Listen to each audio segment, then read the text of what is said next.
Bon, je me présente, je suis Marie Gombert, je travaille à l'IGN, donc mon domaine de compétence c'est plutôt la géographie. On va aller direct au vif du sujet, parce qu'on n'est pas très en avance. Et donc du coup, on a Aymeric Maillard et Thomas Parisot qui vont nous présenter donc, le projet Cartobio. Donc Cartobio a été lancé fin 2018 par l'Agence Bio et l'Institut National de l'Origine et de la Qualité, donc l'INAO. Donc une des missions de l'Agence Bio, donc, qui est un organisme sous tutelle du ministère de l'Agriculture, de l'Alimentation et du ministère de la Transition écologique, c'est d'observer l'agriculture biologique. Et donc est venue la problématique du recensement des parcelles conduites en agriculture biologique. Donc dans le cadre de l'Agence Bio a modifié son système d'information, l'a fait évoluer pour faciliter la transmission des données des organismes certificateurs et de fiabiliser la donnée. Et donc elle a fait appel fin 2020, début 2020 à l'Adinium, donc qui est devenue une start-up d'État qu'on appelle Cartobio. Et donc Cartobio a fait évoluer le projet. Et on travaille notamment avec l'ASP dans le cadre des instructions des aides à la PAC.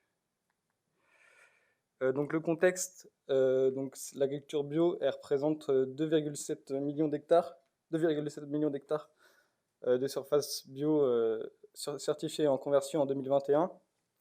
Donc ça représente à peu près plus de 900 000 parcelles bio et en conversion déclarées à la PAC. Donc on est sur une augmentation de 10% des surfaces par an en moyenne. Donc ça représente en tout 10,3% des surfaces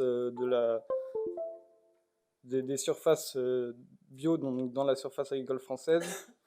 Et donc ces surfaces sont conduites par 58 413 fermes qui sont engagées en bio et qui sont contrôlées par 12 organismes certificateurs, avec à peu près plus de 300 contrôles par jour. Donc les objectifs de Cartobio, c'est, comme je l'ai dit, de produire une couche parcellaire exhaustive des surfaces conduites en agriculture biologique. Donc ça, c'était l'objectif principal.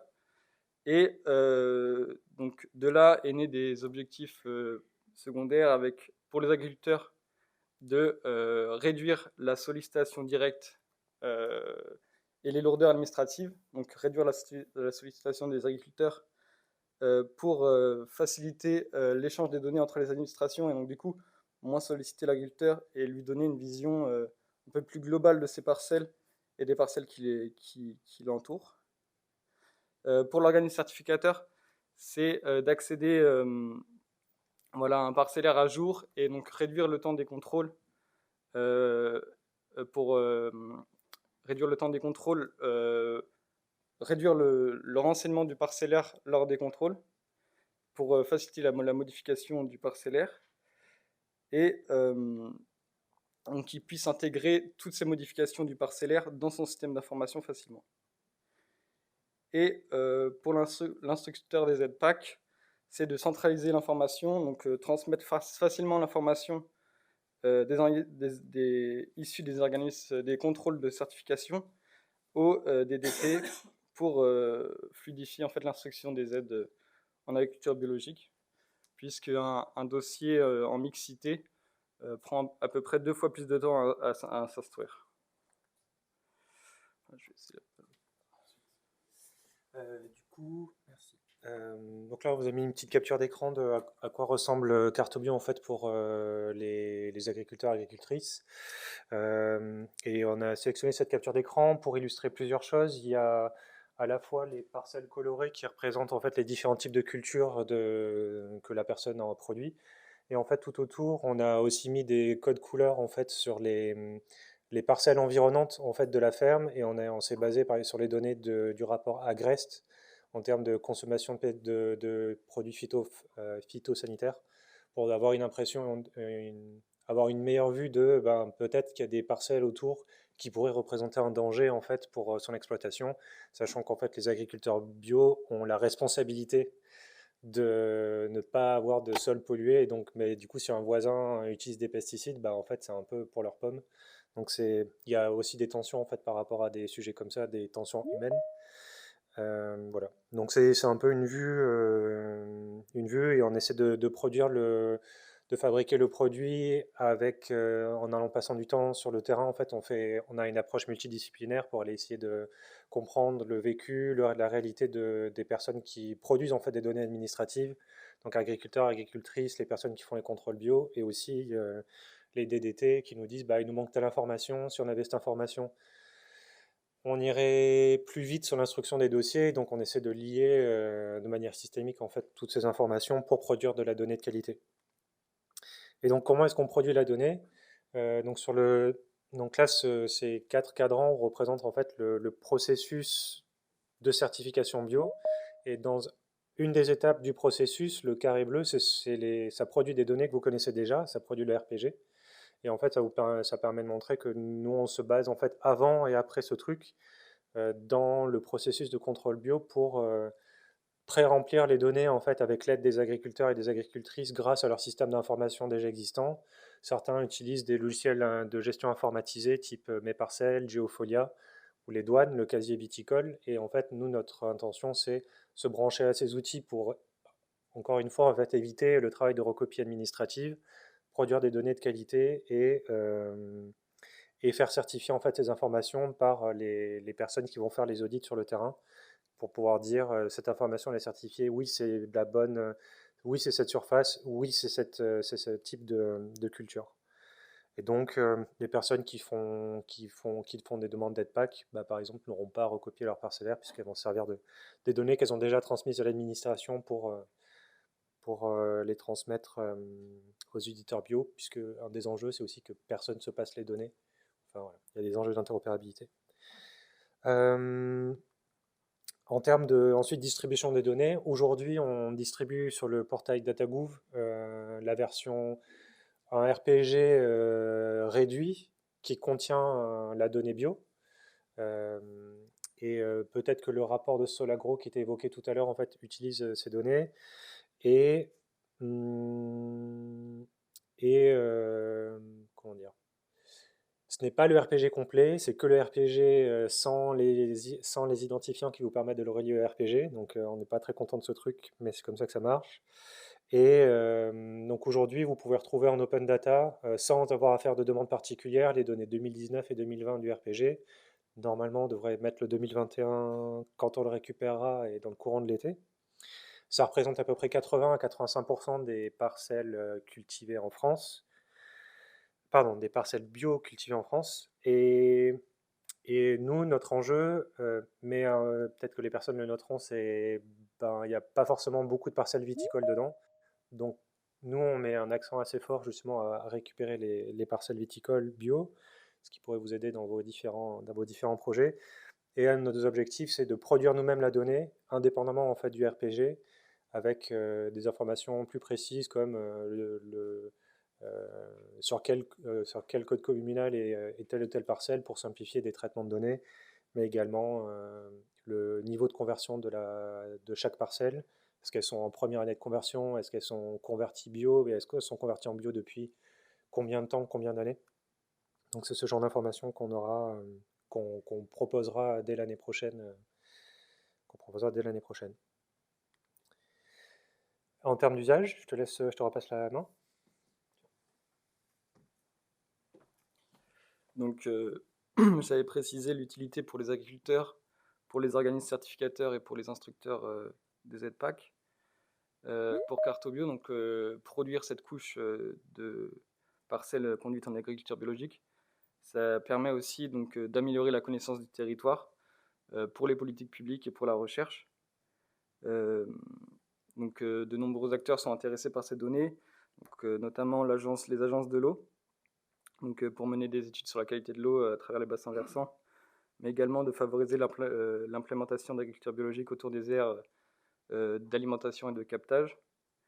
Pour les SAFER, pour pouvoir favoriser le maintien du bio répondre aux politiques publiques des agglomérations ou encore donner des informations plus précises au niveau des ventes. Les collectivités territoriales pour évaluer donc l'évolution du bio et voilà, prévoir les budgets nécessaires. Et enfin, pour le monde de la recherche, afin de mener des études sur l'impact de l'agriculture biologique, et notamment du coup, pour mesurer l'exposition aux pesticides. Donc, au niveau du calendrier de Cartobio, donc du coup, on est sur un développement du prototype qui est toujours en cours. Donc on réalise des tests auprès des organismes de contrôle, donc des organismes certificateurs, donc du prototype pour l'améliorer. On teste aussi ce prototype auprès des agriculteurs et des DDT afin qu'ils répondent le plus près aux besoins. Et on va lancer ensuite, dans le courant du fin de 2022, des tests non supervisés sur le prototype. Et on voit aussi aussi des DDT pour voilà, faciliter l'instruction de la PAC et que la couche produite par Cartobio réponde à leurs besoins. Courant 2023, on aura un développement de Cartobio chez les organismes certificateurs avec un test à grande échelle au niveau de l'instruction PAC bio. Donc, c'est un peu une année test pour Cartobio et pour améliorer en continu le prototype. Et en 2024, donc le lancement de Cartobio avec normalement une production des données début 2024, avec toujours un suivi avec les OC et les DDT. Voilà. Merci.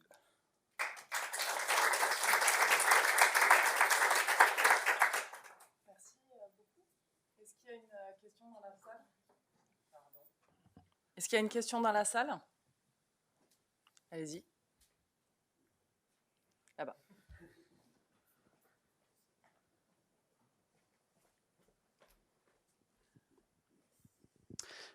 Merci beaucoup pour cette présentation. J'ai une petite question, je pense avoir les réponses, mais je préfère quand même vous la poser. Est-ce que vous envisagez de faire quelque chose de rétrospectif? Et si non, est-ce que vous voyez une manière de le faire? Vu qu'apparemment les données commencent en 2019. Et une deuxième question, pour bien comprendre, cette base, ça va être une base qui va être mise à jour toutes les années, d'ici quelques temps, c'est ça? Le travail rétrospectif, alors du coup, en fait, faut vraiment, il y a sur le travail rétrospectif, il y a deux niveaux de réponse. C'est sur le RPG, en fait, on pourrait décider, moi, j'aimerais bien que le RPG la donnée bio soit caractérisée, soit directement intégrée dans le RPG tel qu'on le connaît. Ce serait cool. Et ce serait une décision politique de dire, vas-y, on l'applique de manière rétrospective. Aujourd'hui, ils ont dessiné nos données, on s'est mis d'accord pour avoir 2019, 2020 et 2021 pour aider le projet.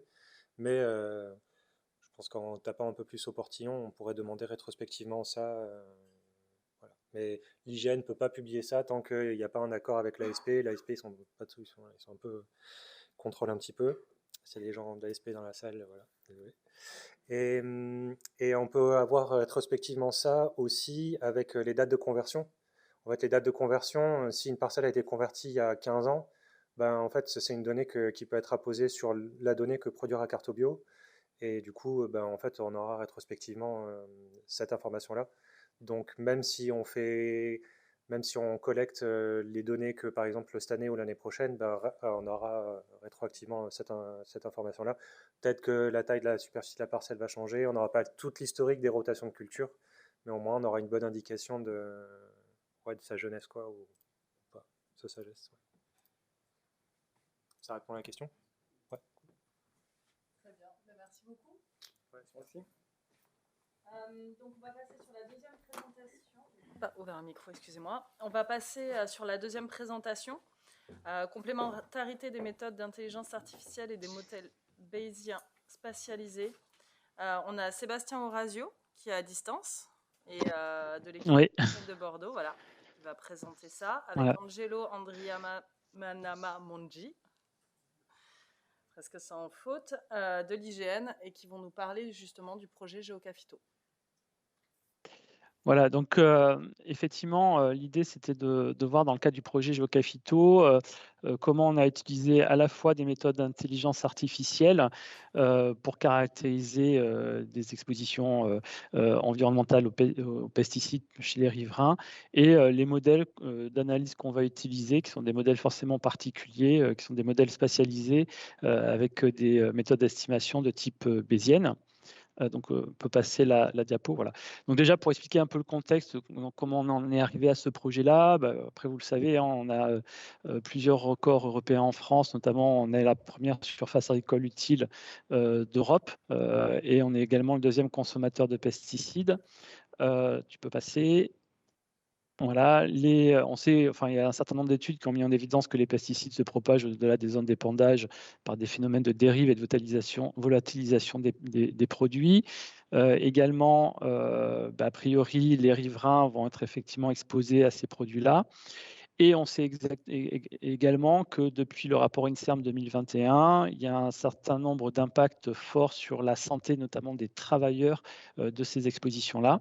Et notamment, on parle des cancers.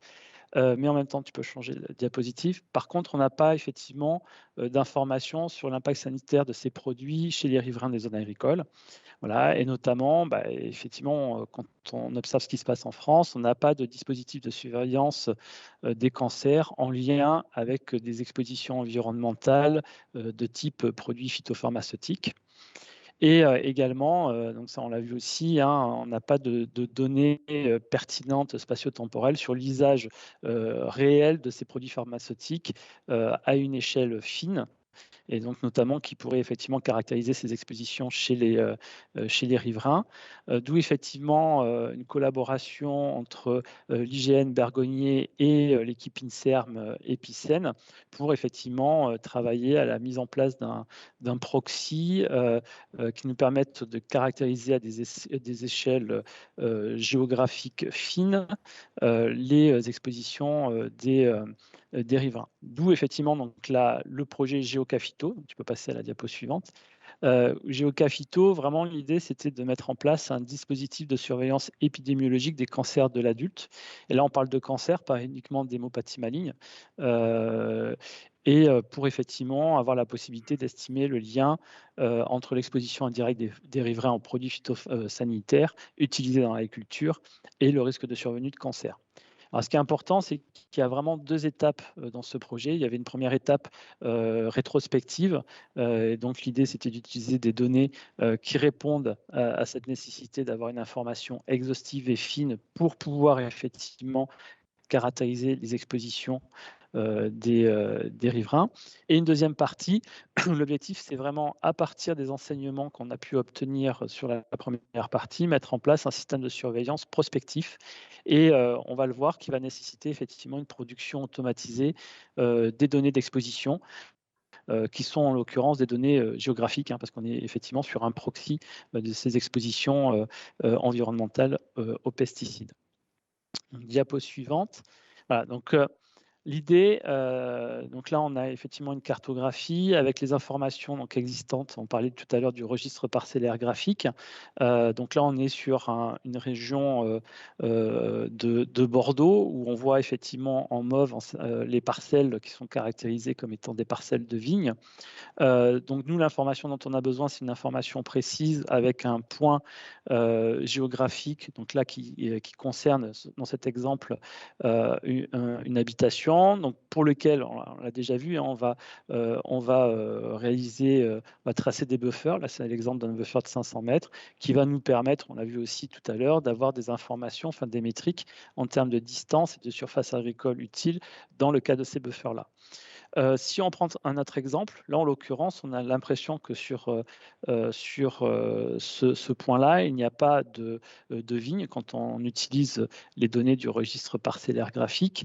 Or, quand on fait une investigation sur le terrain, on se rend compte effectivement qu'il y a une parcelle qui existe et qui n'est pas ramenée effectivement par les informations et les bases de données qui sont existantes. Voilà. En sachant que nous, ces informations-là, c'est des informations, et tout à l'heure, je vous ai parlé du projet utilisé Expofito. En fait, on va utiliser ces informations directement au niveau de l'adresse, soit dans les études cas témoins pour les raccrocher à un témoin ou à un cas. Et dans le cas des études écologiques également, en fait, on va utiliser ces informations pour créer un indicateur d'exposition des riverains aux pesticides au niveau d'une agrégation géographique, donc commune ou IRIS. Voilà, donc je donne la main à Angelo pour la suite. Alors, bonjour à tous déjà. Du coup, pour calculer ce surface agricole utile, comme ce qu'avait dit Sébastien, pour la partie rétrospective du projet, on a utilisé l'OCSGE, l'occupation du sol à grande échelle IGN, qui est précise et exhaustive sur des millésimes, il est aussi millésimé. Par contre, il a le défaut de ne pas couvrir tout le métropole. Et il est aussi à noter que une nouvelle version de l'occupation de sol à grande échelle de l'hygiène va être sortie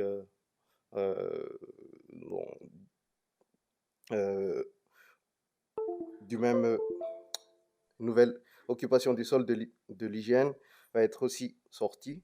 Par contre, là, on va se baser sur une méthodologie de deep learning. Et pour la partie prospective du projet, du coup, à partir de 2017, on va plus utiliser le RPG, qui est une information annuelle, précise, et qui couvre le territoire. Par contre, qui a le défaut de ne pas être exhaustif sur tous les thèmes, et surtout sur les thèmes des vignes et des vergers. C'est pour ça qu'on s'est penché sur ces thèmes-là. Alors, pour combler ce manque d'informations sur le RPG, sur les thèmes vignes et vergers, on a choisi de mettre en place une chaîne de production automatisée se basant d'abord sur un croisement de données, comme ce qu'on avait vu sur les projets précédemment, partant du même principe de superposer plusieurs sources de données afin d'en tirer le maximum d'informations. Ici, on a le RPG comme source de base à laquelle on va rajouter le CVI, et les fichiers fonciers aussi, à laquelle on pourra avoir les informations sur les vignes et les vergers, et qu'on va nettoyer à partir de la baie des topos, comme ce qu'on a vu précédemment, découper les bâtiments sur les parcelles, par exemple. Et ainsi que une méthode d'apprentissage automatique se basant sur le deep learning.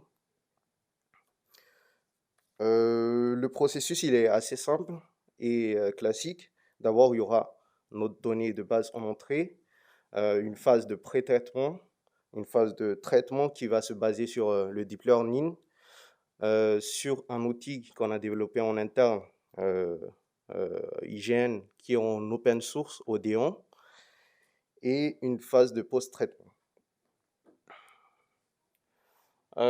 Pour schématiser un petit peu le processus, d'abord, on a la phase de pré-traitement. Là, on va croiser les données initiales.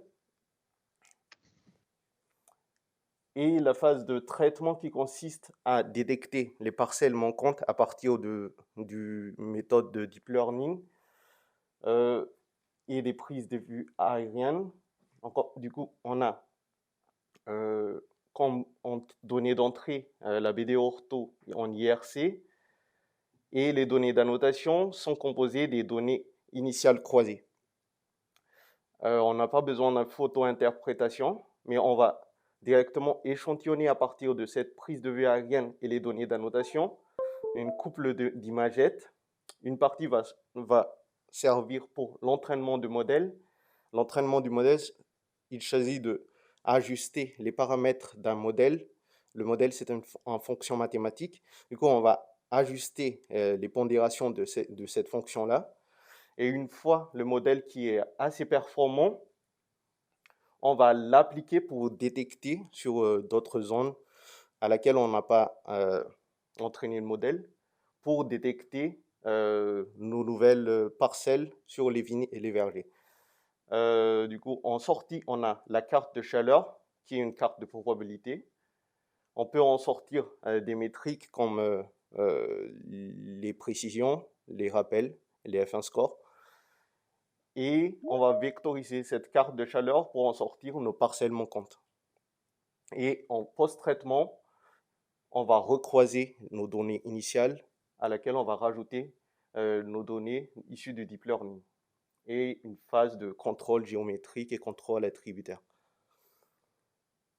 Pour illustrer ce processus, d'abord, là, initialement, on a le RPG VIN, puis la phase de pré-traitement qui constitue essentiellement de croisement de données.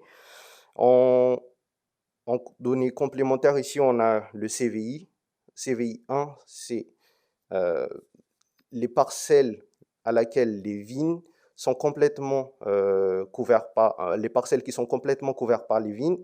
Et en CVI0, il y a des parcelles au fait qui ne sont pas totalement couvertes par les vignes. On a juste l'information de la contenance, mais pas l'information géographique. Alors, pour pallier à ça, on va utiliser la méthode de l'intelligence artificielle à partir du deep learning. Là, on a notre image BD ortho en IRC qui donne plus d'informations sur la végétation à 20 cm de résolution. On va appliquer notre modèle qui a été entraîné sur les vignes et les vergers. Du coup, on a la carte de chaleur qui est la carte de probabilité montrant, désignant si cette pixel-là, elle est vraiment de la vigne ou non.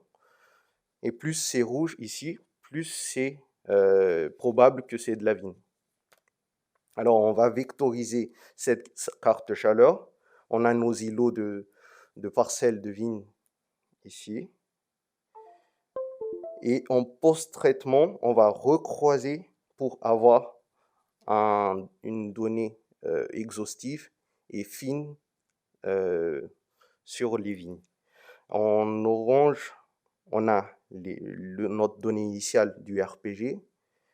En violet, on a les données complémentaires CVI des douanes.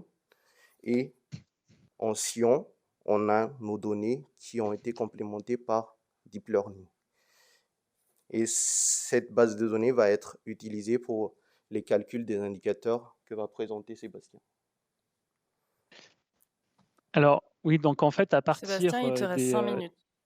Ok, donc à partir des éléments effectivement que va nous fournir Angelo, l'idée c'est d'utiliser ces informations sur la zone d'étude pour l'ensemble des adresses existantes sur la zone d'étude, qui va nous permettre en fait de calculer un indicateur d'exposition indirecte estimée quand on est dans le cadre d'une étude écologique sur l'unité spatiale qui nous intéresse, et avec une définition de la proximité qui est la proportion d'adresses pour lesquelles, effectivement, par exemple, il y a si on se met sur des buffers de 500 mètres dans lesquels il y a une parcelle agricole de 500 mètres, ça c'est pour, de parcelles agricoles de 500 mètres, et pour la notion d'intensité, c'est pour les adresses où il y a une parcelle agricole dans les 500 mètres, on va prendre en considération la surface agricole utile de la culture considérée. Voilà.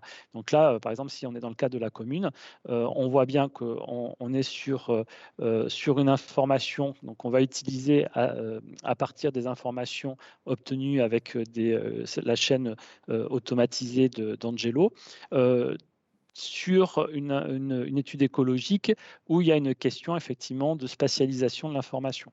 Donc c'est dans ce cadre-là où effectivement on part des informations d'intelligence artificielle qui vont nous permettre de définir nos expositions, et on va utiliser effectivement des modèles, un modèle bayésien spatialisé. Donc là classiquement c'est BIM, mais on pourrait utiliser d'autres types de modèles comme le modèle Karl-Leroux, puisque l'objectif c'est de modéliser les CIR, hein, donc les cas observés sur les cas attendus de chacune des communes, en prenant en considération l'influence des SIR des communes voisines sur la commune en question, en prenant en considération une autocorrélation spatiale, donc là qui est dans cette équation-là définie par ce paramètre.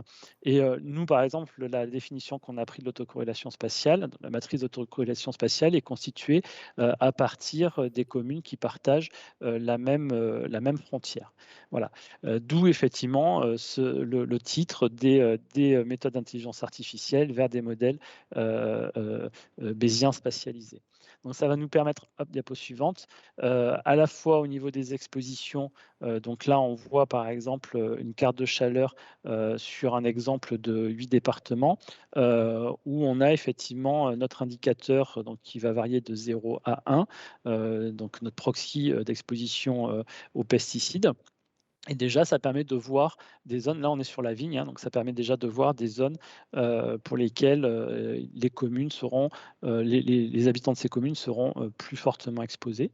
Et l'objectif, donc diapositive suivante, c'est effectivement avec nos modèles d'avoir une estimation du risque de survenue de tel ou tel type de cancer en fonction du niveau d'exposition pour la culture considérée. Diapositive suivante.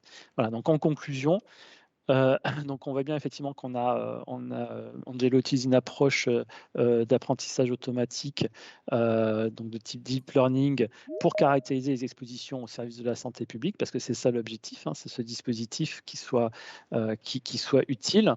Une modélisation statistique qui permet de prendre en considération le caractère géographique des études, des informations qu'on va manipuler. Et bien entendu, notre objectif, c'est effectivement d'avoir un système de surveillance en santé-environnement qui soit fonctionnel dans le sens où la caractérisation des expositions, une chaîne de production sera mise en place. Et nous, de nos côtés, sur les données des cancers, bien sûr, l'idée, c'est de s'appuyer sur le réseau Francim qui a effectivement un recueil en continu de ces pathologies-là. Voilà. Donc, je pense qu'on est dans les temps et je vous remercie pour votre attention.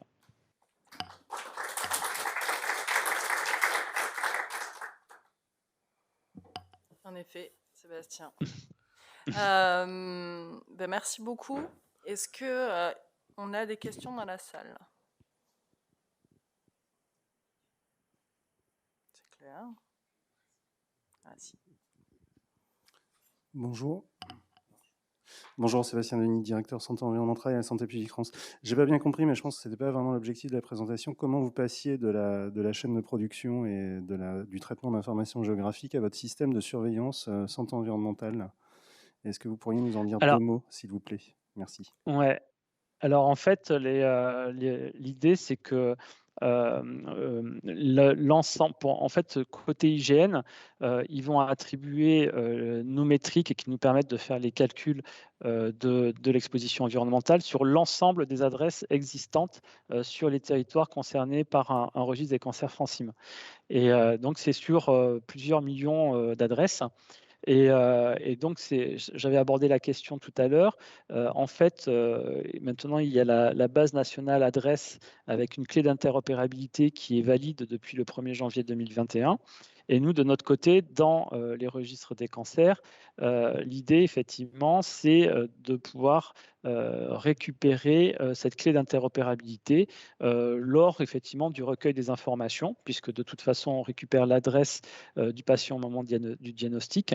C'est de récupérer non seulement la coordonnée XY, mais aussi cette clé d'interopérabilité.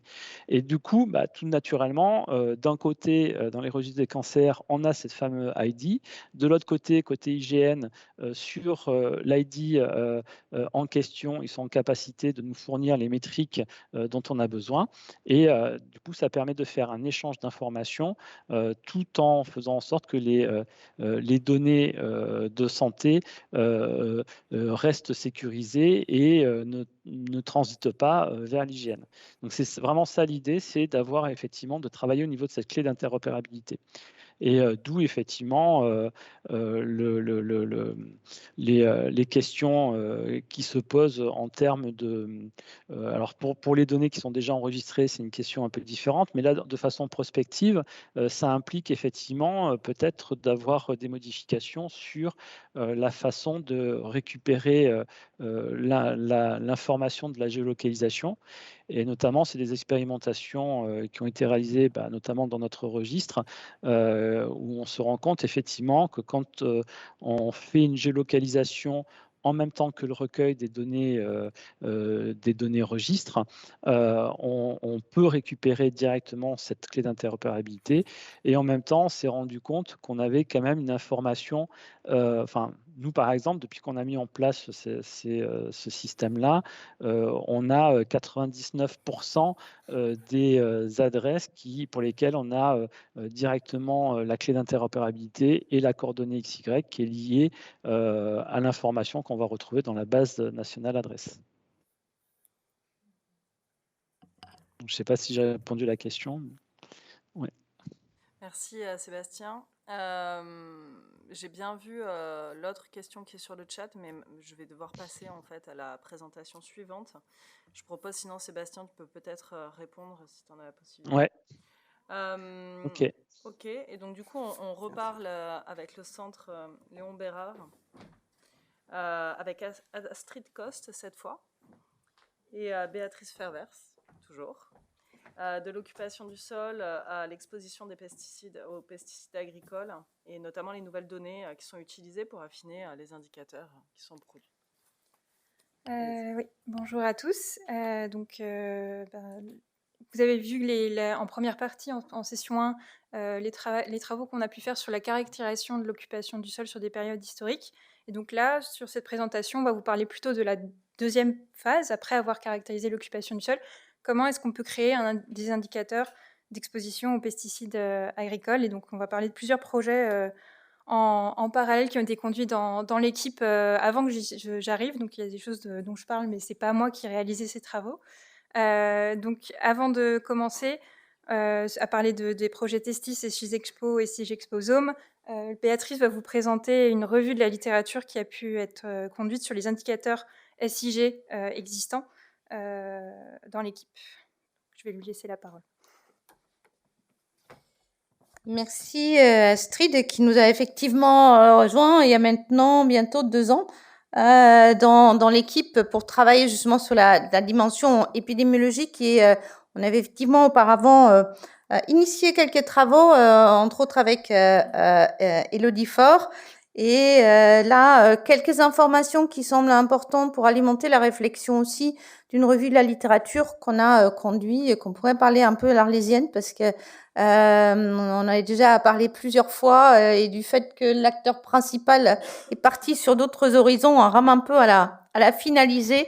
Mais il y a des données très importantes. Donc, c'était une revue de la littérature pour caractériser les différents SIG qui sont utilisés pour caractériser l'exposition aux expositions environnementales issues de l'application agricole auprès des populations riveraines, donc aux produits phytosanitaires.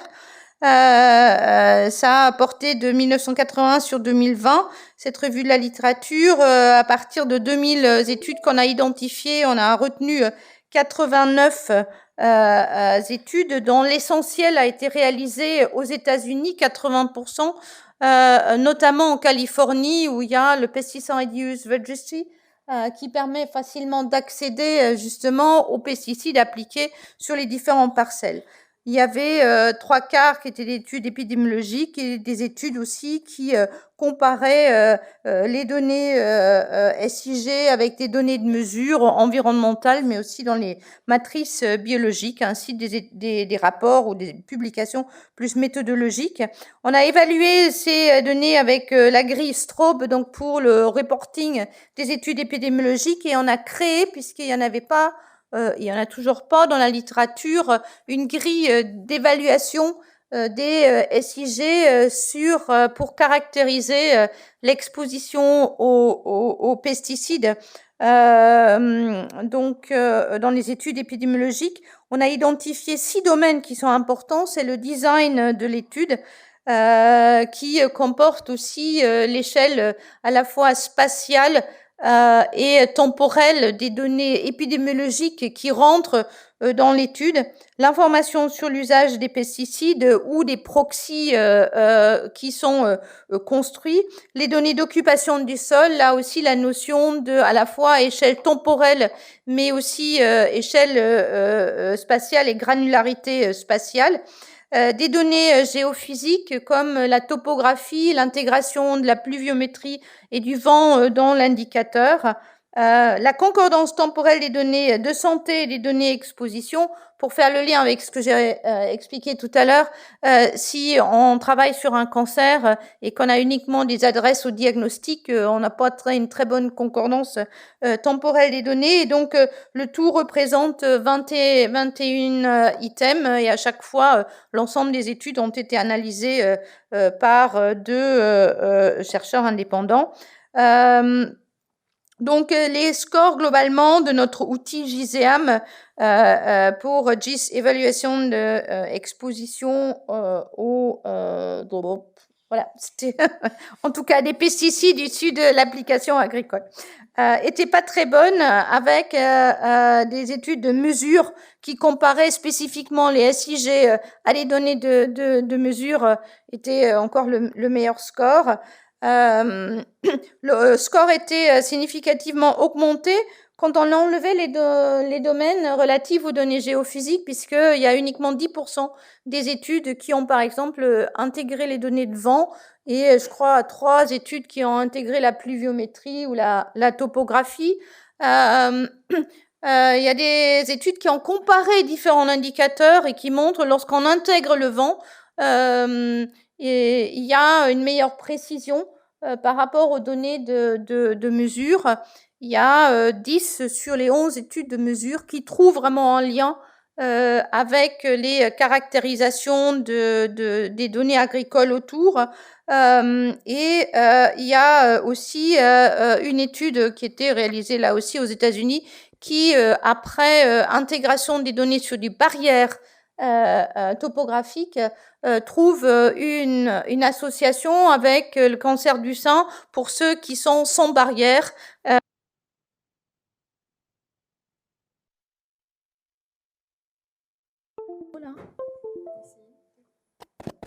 Voilà. Allô, allô, c'est revenu. Voilà, pardon. Et donc, on observe aussi un léger progrès des scores dans le temps. Les données, les études utilisent pas mal d'un historique résidentiel, soit vie entière, soit sur des périodes pluriannuelles, mais aussi, néanmoins, 2 tiers utilisent des résidences au moment très spécifique, au décès des sujets ou au diagnostic, qui là est difficile sur la concordance temporelle. Ce qui est intéressant surtout, c'est les différents variables géographiques intégrées. Donc, il y a quand même près de 80 études qui travaillent autour d'un buffer, avec un buffer autour de la résidence géocodée, avec des tailles de buffer variables entre 50 mètres et 8000 mètres. Les tailles de buffer les plus utilisées, c'est les 500 mètres en près de 60% des études, ou 1000 mètres dans un quart des études. Et puis, il y a 20% des études qui utilisent des entités géographiques administratives comme la commune ou le département. Il y a, du fait de du grand nombre d'études qui sont réalisées aux États-Unis, notamment en Californie, une grande partie des études qui intègrent la quantité de pesticides appliqués au sein du buffer sur les parcelles agricoles, et puis quelques autres qui, notamment de la Hollande, qui ont utilisé un système d'estimation avec les experts d'application de pesticides. Il y a les études qui n'ont pas accès à l'application de pesticides utilisent des variables de substitution comme la distance aux cultures, la zone agricole ou les terres cultivées, donc la surface au sein d'un buffer en termes de terres agricoles, des variables combinées entre surface et distance par rapport au bord de la culture ou par rapport au centroïde de la culture, et puis un certain nombre qui utilisent des surfaces dans des zones géographiques administratives, comme on a vu tout à l'heure au sein de la surface agricole dans la commune. Voilà, donc on espère de pouvoir terminer ça rapidement pour pouvoir vraiment partager ça avec vous et avec la communauté scientifique. Merci Béatrice. Alors je vais continuer sur cette fois-ci les projets de l'équipe et dans lequel on a pu développer nos propres indicateurs d'exposition aux pesticides, ou en tout cas c'est en cours. Donc on a deux grands types de projets. On a le projet Testis qui recouvre des périodes historiques, donc on a avec des sujets qui sont nés, qu'on suit entre 70 et 2015, et où on a la caractérisation de l'occupation du sol qui a été faite par l'outil Goramic, et ensuite on va intégrer d'autres éléments comme des données topographiques ou météorologiques, et aussi des données d'utilisation de pesticides avec le croisement de matrices culture-exposition. Et en parallèle, on a d'autres projets dans l'équipe, donc je vais parler brièvement aussi, c'est les projets SIGEXPOSOME, sur des périodes beaucoup plus récentes, et cette fois-ci, c'est pas une étude épidémiologique à proprement dit, c'est plutôt des études d'imprégnation de l'exposition aux pesticides de la population, au niveau plus régional, alors que Testis est national, et à partir de des mesures précises de pesticides dans les poussières, dans les urines, dans le sang, dans les cheveux des participants, on essaye de caractériser d'identifier les déterminants de l'exposition aux pesticides agricoles. Donc pour commencer, je me concentre sur le projet Testis. Donc ce projet, il a pour objectif d'identifier les facteurs environnementaux des cancers du tumeur germinale du testicule. Donc c'est pourquoi on s'est penché sur ce cancer, parce que c'est le cancer le plus fréquent chez l'homme jeune et que son incidence depuis plusieurs décennies dans les pays occidentaux augmente beaucoup. Et du coup, il y a une suspicion d'une origine environnementale de ces cancers, et avec également la suspicion que les expositions peuvent arriver à in utero et pendant l'enfance et la puberté, et que c'est ces moments critiques qu'il faut vraiment regarder pour voir s'il y a un lien. Et donc, cette étude Testis, elle essaie de caractériser ces expositions, notamment aux pesticides agricoles et aux pesticides globalement, sur des périodes très, très précoces de la vie, donc à partir de la vie in utero. Et donc, ce projet Testis, il a suivi plusieurs étapes, je vais pas rentrer dans les détails, mais l'étude, elle a été conduite entre 2015 et 2018 dans 20 CHU de France métropolitaine, donc c'est national, et les sujets, donc les cas et les témoins ont été interrogés sur leur historique résidentiel, donc depuis la naissance jusqu'à le moment de l'étude, et même avant la naissance, in utero. Et on a eu aussi toute la phase de questionnaire sur l'historique professionnel et l'usage de pesticides domestiques à différentes périodes de la vie. Ce qui était intéressant dans l'étude Testis, c'est qu'on n'a pas seulement interrogé les sujets, donc les patients, les hommes âgés d'entre 18 et 45 ans, mais on a aussi interrogé leur mère pour caractériser les expositions vraiment précoces.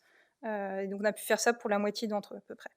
Donc pour une partie un des volets de ce projet-là, c'est de regarder le lien entre l'exposition aux pesticides d'origine agricole à la période précoce et le risque de développer une tumeur germinale du testicule.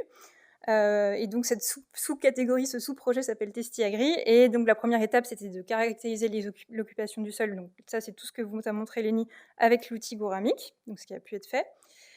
Et là maintenant, on est dans la phase d'après, donc essayer d'affiner cet indicateur en intégrant tout d'abord des éléments de météorologie, donc comme le vent, ce qui était le plus simple à faire au départ.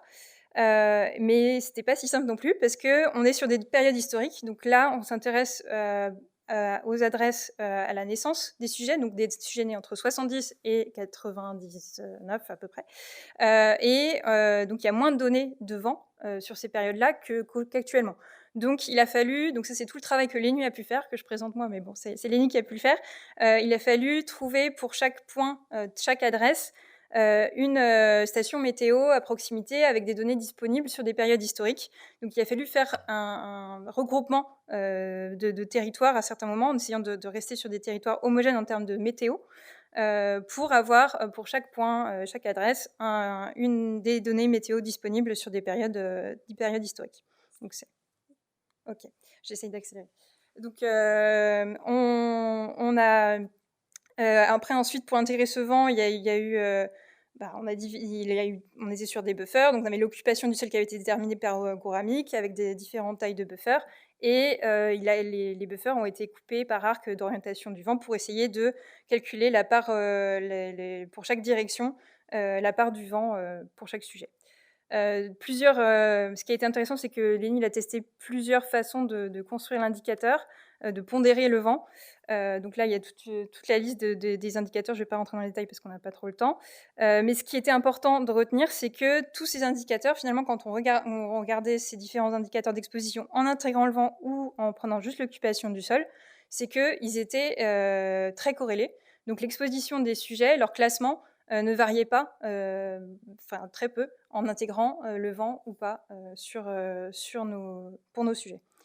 Donc ce petit travail a permis de voir ce qu'on pouvait intégrer le vent, ça c'était possible depuis 1970, mais qu'il y avait des différences faibles en intégrant le vent ou en gardant juste l'occupation du sol, qu'on aimerait bien, on aimerait bien investiguer un peu plus pourquoi il y a très peu de différences, et voir s'il faut éventuellement intégrer d'autres éléments géographiques, notamment la topographie, pour moduler le vent.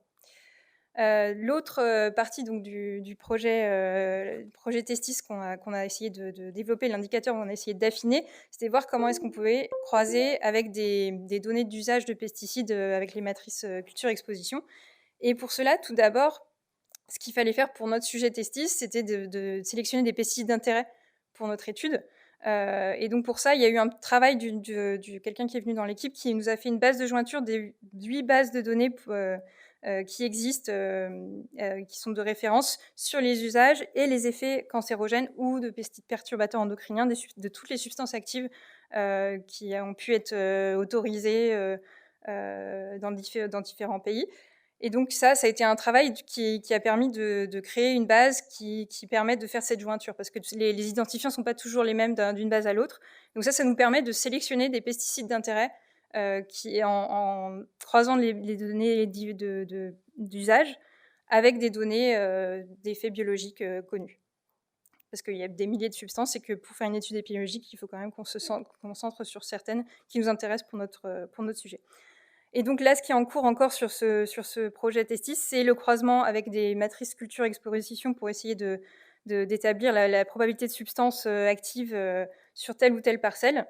Mais il y a vraiment encore des problèmes et des défis sur ce croisement, car l'occupation du sol développée par Guramic est pas très fine, enfin, on a aux terres arables, prairies, et les matrices Matito sont elles beaucoup plus précises, donc c'est pas si simple que ça de croiser ça. Donc c'est des choses qui sont en cours de réflexion sur comment on pourrait faire ça. Et alors je vais aller très rapidement sur les autres sujets qu'on a dans l'équipe, donc sur les études CIGEXPO et CIGEXPOSOME, etc., où la première étude faite, c'était CIGEXPO entre 2012 et 2013, où on avait prélevé des poussières dans 239 ménages dans différentes zones de la région Rhône-Alpes, avec aussi des zones urbaines. Il y avait pas seulement des zones agricoles, mais des zones urbaines. Et ce qui avait pu être observé, c'est qu'il y avait eu 125 pesticides détectés sur les 276 recherchés, y compris dans les poussières domestiques à Lyon. Il y avait aussi des pesticides d'origine agricole à Lyon. Et aussi, ce qui avait été détecté, c'était des pesticides qui avaient été interdits depuis bien longtemps et qui demeuraient dans les poussières. Cette étude, il y a eu déjà une première publication sur ces résultats, publiée avec Rémi Béranger, que je salue, que j'ai vu connecter, qui a été premier auteur de ces travaux. Et ce qui est encore pas totalement achevé, c'est l'analyse des déterminants, des déterminants des concentrations de pesticides dans les poussières, mais il y avait déjà des corrélations observées avec les surfaces de culture à proximité, les vents, etc. La suite de ce projet, c'était le projet Sigexposome, où cette fois-ci, c'était plus sur différentes zones de la région Rhône-Alpes. C'était vraiment sur une zone bien précise, c'était le Beaujolais, donc une zone très, très viticole, où la différence, c'est que là, on a fait des prélèvements de poussière, d'urine, de sang, à différents moments de l'année, donc à 3 périodes, une en juin-juillet, une en septembre-octobre et une en février 2017. Et donc, ce qui était l'autre apport de cette étude, c'était qu'on comparait aussi des sujets résidents riverains et des sujets qui étaient applicateurs professionnels. Donc, on regardait les prélèvements de poussière dans leur foyer, et on pouvait comparer. Donc là, il y a des premiers résultats de ces analyses de poussière. Le taux de moyenne détection était assez faible aux différents temps de prélèvement. Ils étaient quand même un peu plus forts en juin, juillet et octobre qu'en février. Il y avait des variations saisonnières observées et il y avait également des différences de détection selon qu'on regardait les groupes riverains, le groupe riverain ou le groupe professionnel, avec plus de pesticides détectés chez les professionnels à T2, T3, mais à T1, c'était le contraire. Donc il y a encore toute une réflexion à essayer pour voir comment on interprète ces résultats. Donc les analyses ont été répétées sur les concentrations, mais je ne vais pas insister dessus parce qu'on n'a pas trop le temps, mais c'est à peu près les mêmes choses qu'on observait. Et donc, pour conclure sur cette étude Sigexposome, globalement, il y a une grande disparité des taux de détection de quantification. Il y a des variations saisonnières significatives. Et il y a des concentrations plus importantes chez les professionnels pour certains pesticides, notamment les fongicides, et à certains moments de l'année. Après, il y a eu peu de pesticides quantifiés. Et donc, ça limite les analyses statistiques qu'on peut faire. Et là, ce qui est en cours, c'est essayer de relier ces concentrations de poussière avec des variables épidémiologiques et géographiques. Voilà, donc ça, c'est pour Sigexposome. Ce qui a été aussi fait, c'est de l'analyse de certains métabolites trouvés dans les urines. Mais je n'ai pas le temps non plus de développer ça. Donc, on a encore tous ces projets qui ne sont pas encore finalisés, qui sont en cours. Pour Testis, on a des analyses épidémiologiques qui sont en cours sur les données d'occupation du sol à la naissance. On veut du coup continuer à regarder la vie entière de ces sujets, mais il faut améliorer nos outils. Et donc, qu'est-ce qu'on apporte au final ?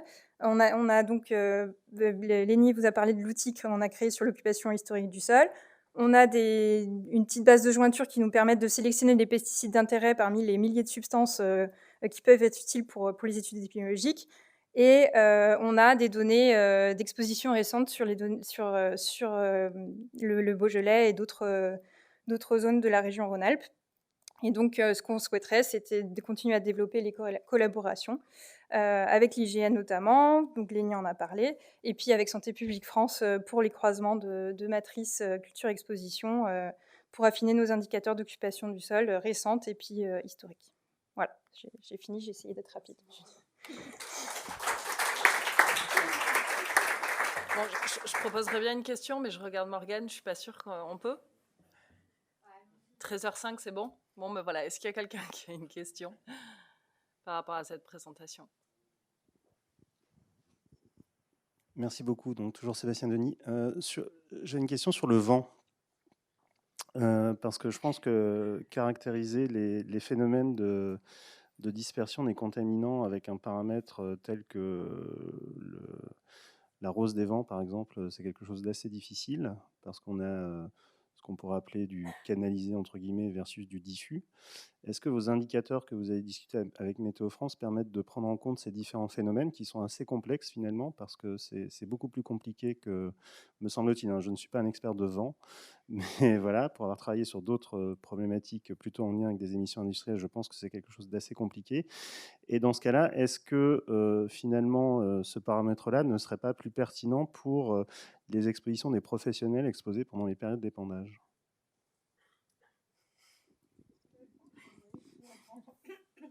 Alors, c'est effectivement une question C'est une question à plusieurs tiroirs. Je t'en remercie, Sébastien. Alors, par rapport au vent, on avait, en fait, il y a plusieurs phénomènes de vent. Les données de Météo France permettent, en fait, tout d'abord, on n'a pas forcément des stations à proximité. Donc, on a fait des regroupements de zones de symposium pour avoir des données homogènes sur, et donc là, à notre niveau, des données vent qu'on peut intégrer. C'est la direction principale du vent. Donc là où on va avoir la plupart du temps le vent qui souffle d'une direction, qu'on peut après affiner lorsqu'on travaille sur les différentes périodes au cours de l'année, qui peut par exemple être pertinent lorsqu'on travaille sur les cancers, les tumeurs germinales de testicules, où l'hypothèse c'est une exposition pendant un moment spécifique du développement au cours des 3 premiers mois. Dans notre travail sur l'indicateur sur l'exposition aux dioxines, on a pu montrer que la performance de l'indicateur était très clairement supérieure lorsqu'on intégrait les données, les directions principales du vent dans l'indicateur SIG. Dans la construction, était très similaire à ce qu'on a présenté là pour les pesticides. Et donc, on est parti là-dessus. Et donc, on a vu aussi dans notre revue la littérature que ça joue dans la performance de l'indicateur, mais les travaux actuels et ce que Astrid a présenté, ces modélisations par l'ENI montrent très peu de différence pour les sujets de l'étude Testis, si on intègre ou pas la direction principale du vent. Par rapport à ta question sur les professionnels, en fait, aujourd'hui, étant donné qu'il y a eu beaucoup de travaux sur la protection, l'équipement de protection individuelle des professionnels au moment de l'épandage des pesticides, avec notamment les cabines au moment de l'épandage, il y a un certain nombre d'indications qui laissent penser que les riverains à proximité de l'épandage peuvent aujourd'hui être plus exposés que les professionnels qui sont sur leur tracteur à cabine avec air conditionné au moment de l'épandage. D'autre part, les équipes telles qu'Isabelle Baldi et Pierre Lebailly ont pu montrer aussi que c'est pas nécessairement ou c'est une des moments d'exposition forte des professionnels, des agriculteurs, mais aussi au moment de réentrer dans les cultures, au moment de s'occuper du matériel. Et donc là, voilà, ça risque probablement ne pas être une déterminante majeure de la caractérisation aujourd'hui, l'exposition des professionnels, si on intègre le vent. Merci beaucoup.